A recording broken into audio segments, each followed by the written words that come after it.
I might cry if I saw this 90-year-old woman who was riding a bike and was just, look at me.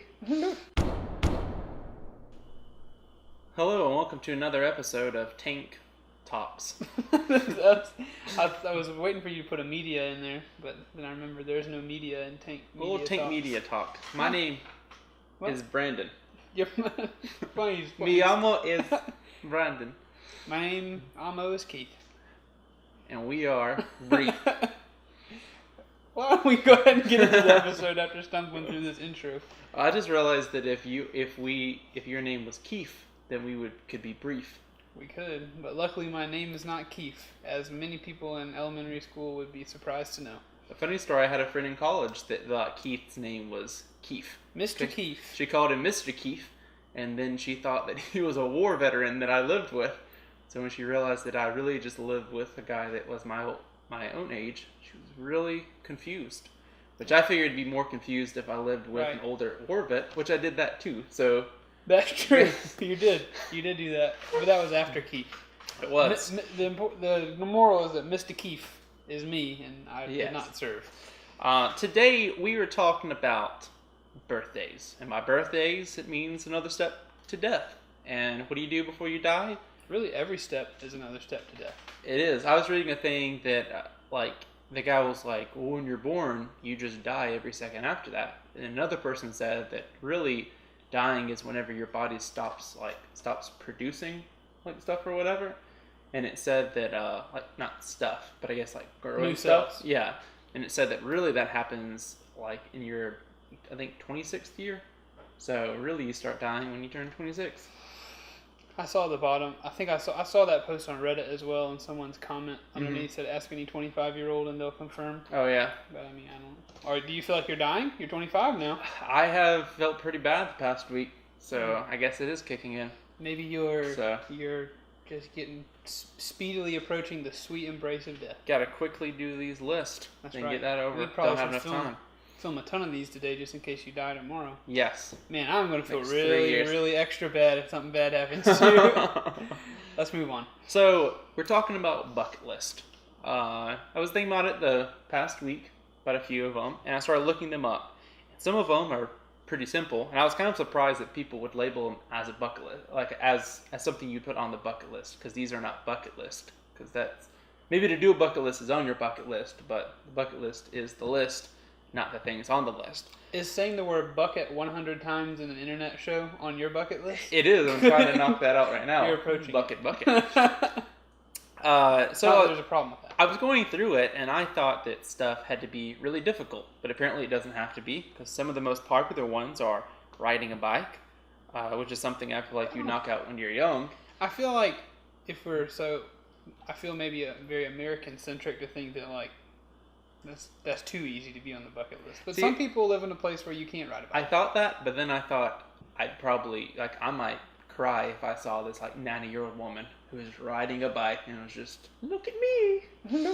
So she waited until she was 90? Yes. Okay. Carve a pumpkin, bake a cake, have your first kiss. Well, this seems like stuff to do before you graduate high school. Stuff like that really you could get. I mean, I think today, if I woke up this morning, I could have went and got on a bicycle, probably learned pretty quickly. Could have carved a pumpkin, could have baked a cake, could have just found some random person and said, hey, how about your lips touch my lips? That if you said that, they would have no choice but to allow that. Exactly. They'd be like, well, if it's in the name of science. That's how I got Lizzie. But some of the other ones are more difficult. To save a life. I mean, maybe if your bucket list was to put someone in danger and to save a life, you could knock out two. That's true. Thinking about that. I was like, man, you may not get the opportunity, but if you wanted it bad enough, you can create your own opportunity to save a life. One was to do the scorpion yoga pose. Looked pretty difficult. I looked at that and thought, I don't think I could do that in a day. So I put it in that difficult category. You haven't named a single thing that I would put on my bucket list yet. Right next to climb Mount Everest. Nope. Which I like that I put both of those together. Like the guy that can do the scorpion yoga pose is almost as talented as the guy that climbs Mount Everest.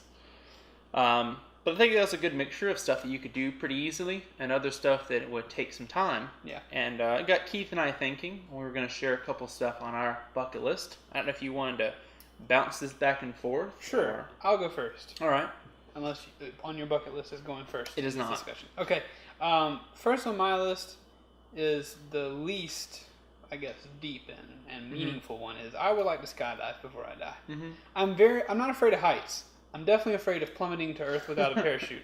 That works. So that's a fear. I'm afraid of dying in that way. But I definitely want to try to skydive one at least once before I die. All right. And I'm okay with it being tandem, but if I really like it, I might try and go get back to where I can go by myself. I think that I would see your skydiving, and I'll raise you meeting John Ruben. I feel like it's something that should be simple, but I just can't make it happen. You would. Who is John Ruben for the listeners who don't know? He is viewers, Christian rapper who's, I think he's not even an A or B list celebrity. Yeah. So it's not like you would think that it'd be easier to meet him, but he has eluded me past couple of years. Yeah. Sometimes I just figure out that he's hanging out at the beach that's 10 minutes from my house. If I would have known that, would I went to the beach, spent my day searching for him? Yes. But I did not know this. I know you well enough to know that you would have done that, definitely. What else you got on your list? Another one is kind of a multi-tiered one, but I would like to own my own business / make this YouTube thing successful / just be able to make money doing what I love to do. That's not something that I think either many people don't do it because they don't know it's a possibility, or it's just that difficult. Which, I mean, we've been doing this for a couple of years and we haven't really made any money. Yeah. And so people may look at our subscriber count now, knowing we've been at it a couple of years, and be like, wow, they should quit the game. No, but I just want to be able to maybe do what I love to do and make some money at it instead of dread going to work or whatever every day. Yeah. I think what I would like is to have, I don't know how you would measure it, because I don't think it's, I was going to say like change people's lives. I don't think that's really something you can, like, I'm not going to wait till I turn 80 years old and think, well, I better start helping some people. I've been stepping on people's throats. How many lives have I changed? But I guess it'd be cool if you, like, I don't know, if you had your list, like, okay, 500 people that could, like, write me a letter or, like, sign a document saying, like, yes, my life was improved or whatever. 500? That's a lot of people. I was about to say it's not that big. I was going to double it. But I know one of the professors at school, Dr. Searcy, he talked about how he starts his day off he has a list of the stuff that he wants to accomplish that day.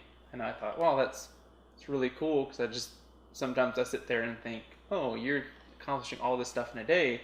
I look back the past week and think, well, what have I done? I got a ketchup packet from my friend. It's changing the world. Yep. It's not about changing the world. It's about changing the world for one person who wants a ketchup packet. I use that quote so much. Yeah. So was that on your list, or was that? I just made it up because it looked like you had 3 of them. So okay. I wanted to have it equal. Okay. So now, so is it my turn now? Yes. Okay. So my final one, at least for this video, is I would like. Now this is, I won't say it's sappy, but it's a little bit nebulous. I guess it's a little bit meaningful to me. But I would love to look back on my life and know that I had kids, that they turned out good, and that I'm proud of them. Because there's a lot of people in this world that you look at, and you would have to think that their parents, they're like, I love them, they're my kid, but they probably aren't proud of what they've become. But I would just like to be the kind of person and the kind of father, the kind of husband that produces a good family and good children that I'm proud of. And hopefully, if I can't do anything cool with my life, they can do something cool with theirs. I think building off of that, actually, my final thing on my bucket list is to drive a race car at Talladega in the Xfinity Series. That's the same thing. It really is. You know, they say having children is a lot like driving a race car at Talladega in the Xfinity Series. That's what I've heard. Just 200 miles per hour and Junior. Yeah, you're right. It does tie in with Junior. Yeah, there you go. I didn't even try that. You're right. Whenever I try to say something stupid, it makes sense. Like, that's a lot of our friendship. Brandon, I would love to allow you to say that made sense, but I don't think it really made sense. But that's cool. That's why. What? I was just gonna say I wasn't intending to be like some Ooh, Keith has big, cool goals.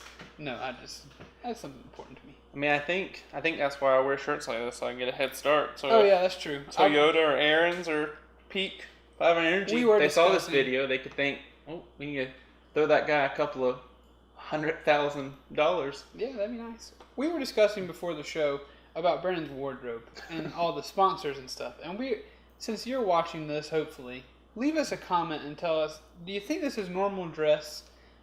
Is it appropriate for public? I don't want people to think that I'm a fuddy-duddy with a stick in my rear saying, oh, I'm against sponsorships on clothing. I'm just trying to make the point that I feel like this is not normal torso wear. I feel like in America, what is normal, though? Like, is an American flag? Is a Confederate flag? It's a picture of Floyd Mayweather on your shirt? I don't think it's always fair to combat questions that you don't want to know the answer to by saying, what is X? But you can leave a comment if you like. Leave a comment about my wardrobe. I'm pretty plain Jane today. Mm-hmm. I don't have much going on. So should we both wear plain shirts? Should we both wear crew shirts? Should Keith and I both invest in race-used fire suits? Or should we create Tank Media fire suits? And just have a big old Tank Media on there? That actually would be pretty cool. We need to finalize a really good logo and make us some fire suits. That's the one way that I would jump to. Now, would we put our sponsors, or we put like friends? Like we put like sponsored by Josh on there. Perfect. Jordan down the sleeve. Right. Tattoo. Okay. We should get tattoos. Nah, probably not. We'll discuss all that in a later video. We would like to thank you for watching this one. If your bucket list is to leave a comment and like and subscribe to a YouTube channel, you're at the right place. You can do all that here if you comment down below in the down below spaces. And be sure to watch the rest of our videos. We had a sketch come out yesterday, and I have actually started doing some video games on our channel. So be sure to watch that and tell me how bad I've done there. For all the viewers, that was supposed to be supporting Keith, but I felt like it looked very condescending. A weird eye roll. All right, thank you for watching. We'll see you later.